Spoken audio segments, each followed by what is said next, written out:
ডালটা শুকনা করে নিছি। এখানে আমি কয়েক রকমের ভর্তা করছি, আলুর ভর্তা, কাঁঠাল বিচির ভর্তা, কালো জিরা ভর্তা, শুটকির ভর্তা। কালকে যেহেতু বিরিয়ানি বা ভারী খাবার খাওয়া হয়েছে, শুক্রবার ছিল, আজকে শনিবার, তাই ভর্তার আইটেম করলাম। আমি একটু ব্যালেন্স করে চলার চেষ্টা করি, বাচ্চারাও ওইভাবেই খাওয়া দাওয়া করে।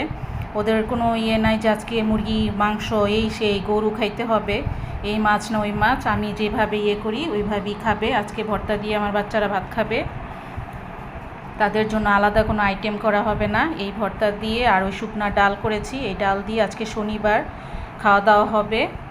আর এই ভর্তা যদি থেকে যায় তাহলে কালকেও একটা সিম্পল কিছু করব, সেটা দিয়ে খাওয়া হবে আমার দুপুরে। ভর্তা দিয়ে ভাত খেতে ভালোই লাগে। Thanks for watching. আল্লাহ হাফেজ।